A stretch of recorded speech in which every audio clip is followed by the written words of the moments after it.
A man stands alone on a windswept shore, the sea stretching endlessly before him. In his hands, a musket, a knife, a Bible, his only companions. Behind him, a wild, untamed island, silent but alive with possibility. No ship, no crew, no voices. Just him, the waves, and the weight of survival. This isn't the opening of a novel. It's the real-life story of Alexander Selkirk, a Scottish sailor whose extraordinary journey inspired Robinson Crusoe, one of the most enduring tales ever told. Today we're diving deep into his world, his defiance, his despair, his triumph, a saga that proves truth can be stranger and more powerful than fiction. Our tale begins in 1676, in the quiet fishing village of Lower Largo, Scotland. Tucked along the Firth of Forth, this was a place of salt air and simple lives. Alexander Selkirk was born here, the seventh son of John Selkirk, a shoemaker and tanner, and his wife, Euphan Mackin. The family's modest home smelled of leather and brine, a world shaped by hard work and the rhythm of the tides. But Alexander wasn't made for such a life. From the start, he was different, restless, unruly, a boy who chafed against the confines of village tradition. As a child, he was a handful. Stories linger of his temper, his refusal to bend. At 17, that spirit landed him in trouble. In 1693, he was hauled before the Kirk Session, the local church council, for indecent conduct during a service. Maybe he laughed too loud, spoke out of turn, or defied the somber rules of the day. We don't know the details, but we know he didn't show up to face the music. Instead, he disappeared, drawn to the sea like a moth to flame. For Alexander, the ocean wasn't just escape, it was destiny. By 1695, at the age of 19, Selkirk had run away to become a sailor. The late 17th century was a golden age of maritime adventure, and Britain was locked in conflict, the 9 Years' War giving way to the War of the Spanish Succession by 1701. The seas were alive with opportunity. Merchant ships, naval fleets, and privateers, sailors licensed to plunder enemy vessels for profit. Selkirk signed on with the privateers, a rough and tumble crew chasing fortune under the guise of patriotism. It was a brutal, exhilarating life, and he took to it with gusto. In 1703, Selkirk joined an ambitious expedition led by William Dampier, a seasoned explorer and buccaneer. Their mission? Sail to the South Pacific, raid Spanish ships, and return with riches. Selkirk boarded the Cinque Ports, a 90-ton vessel with 16 guns, under the command of Captain Thomas Stradling. He was 27 now, hardened by years at sea, skilled as a sailing master, a man who knew the rigging, the stars, and the moods of the ocean. The voyage promised wealth, but it would deliver something far different.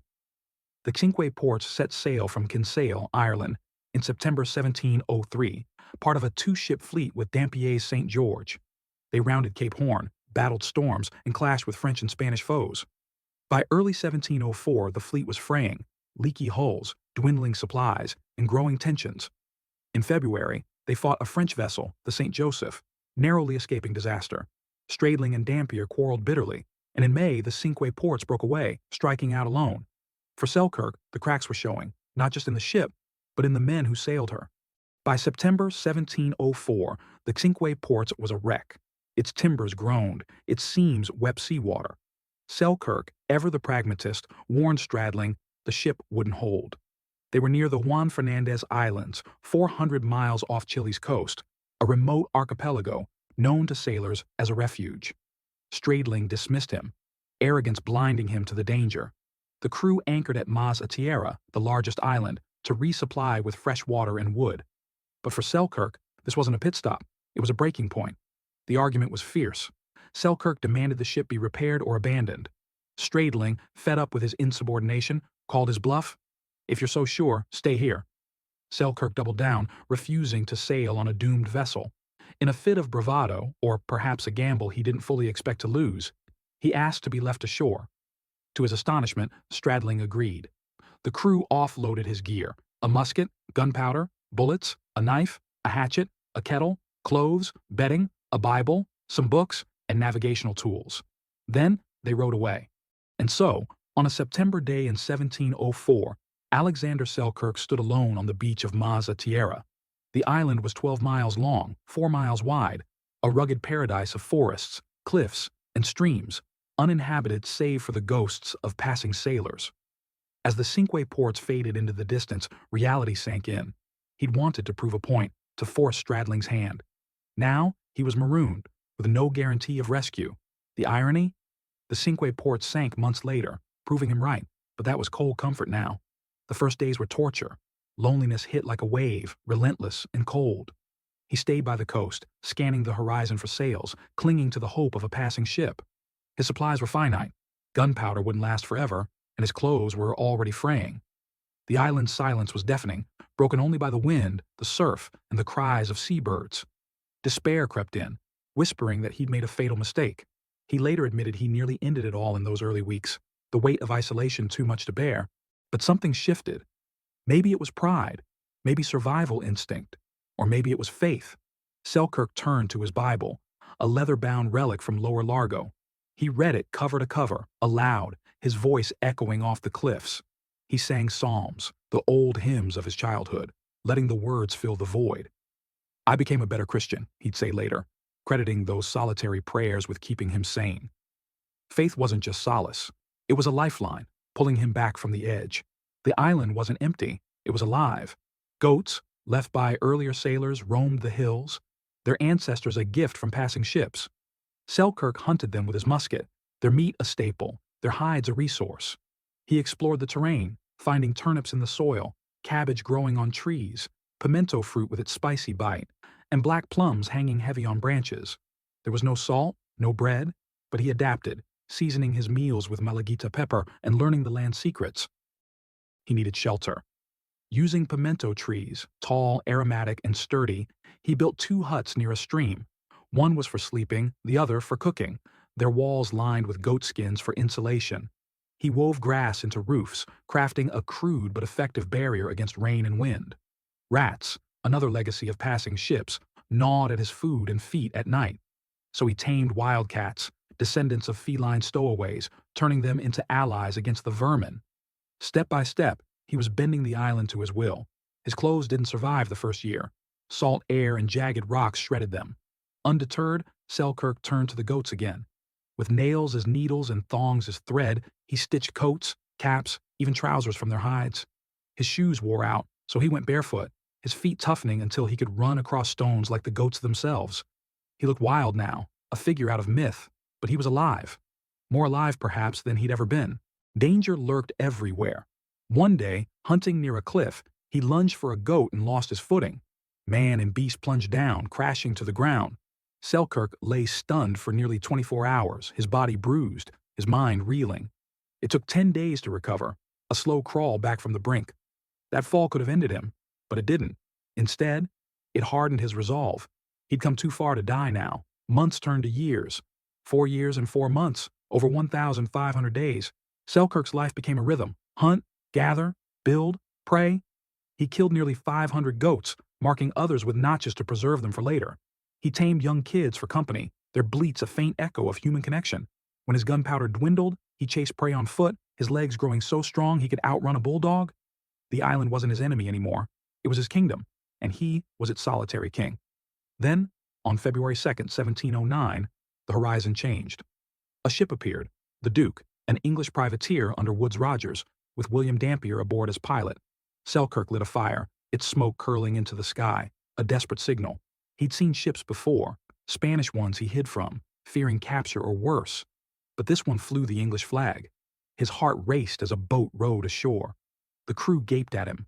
Clad in goatskins, his hair long and matted, he looked more beast than man. His speech stumbled, words half-formed after years of silence. Rogers wrote that he seemed to speak his words by halves, his voice rusty from disuse. Selkirk was overjoyed, tears mixing with laughter. He'd survived, and now, at last, he wasn't alone. Rogers was stunned by the castaway's tale. Here was a man who'd thrived where others would have perished. He hired Selkirk as a mate on the Duke, later promoting him to second mate and giving him command of a prize ship, the Increase. The expedition roamed the Pacific, raiding Spanish galleons before circling the globe. In October 1711, after 8 years away, Selkirk stepped onto English soil at the Downs, a changed man bearing a story few could fathom. Rogers didn't keep that story quiet. In 1712, he published A Cruising Voyage Round the World, a bestseller that detailed Selkirk's ordeal with vivid flair. A man clothed in goatskins, who lived there 4 years and 4 months, Rogers wrote, painting a picture that gripped readers. In 1713, journalist Richard Steele added to the buzz with an article in The Englishman marveling at Selkirk's resilience. The sailor from Lower Largo was famous now, a living legend. That legend caught the eye of Daniel Defoe. In 1719, he published The Life and Strange Surprising Adventures of Robinson Crusoe, a novel that mirrored Selkirk's saga, marooned, alone, rebuilding life from scraps. Defoe wove in fiction, Crusoe's Friday, his shipwreck, but the bones were Selkirk's, the huts, the goats, the Bible, the solitude. The book exploded, translated into dozens of languages, read by millions. It wasn't just a story, it was a phenomenon, and Selkirk was its beating heart. Back in England, Selkirk couldn't settle. The sea called again, and he joined the Royal Navy, rising to lieutenant. In 1717, he married Sophia Bruce, a whirlwind romance that saw them elope to London. By 1720, he wed again, Frances Candace, a widowed innkeeper in Plymouth, his restless spirit seeking new anchors. But the Navy was his true home, and he sailed once more, chasing the horizon that had shaped him. In 1721, aboard HMS Weymouth near the River Gambia, fate caught up. Yellow fever swept the crew, a brutal plague of fever and jaundice. On December 13th, Selkirk succumbed, aged 45. He died alongside a crewmate, William King, their bodies wrapped in canvas and buried at sea. 3 more followed the next day. The ocean, his cradle and crucible, became his grave. Today, Mazatiera is Robinson Crusoe Island, renamed in his honor. Tourists climb to Selkirk's lookout, where he once scanned the sea. In Lower Largo, a statue stands, his gaze fixed outward, a tribute to the boy who ran to the waves and the man who conquered them. His story lives in history, in literature, in the very name of that distant shore. Alexander Selkirk wasn't just a castaway. He was a rebel who defied a captain, a survivor who tamed a wilderness, a soul who found faith in silence. His 1,500 days alone forged a legacy that spanned centuries. Robinson Crusoe may be fiction, but Selkirk's truth is its soul, a testament to what one person can endure when the world falls away. His voice echoes still in the wind, in the pages, in us. Alexander Selkirk, the real Robinson Crusoe, a man who faced the abyss and emerged a legend. This is his story, not just of survival, but of the unbreakable human spirit.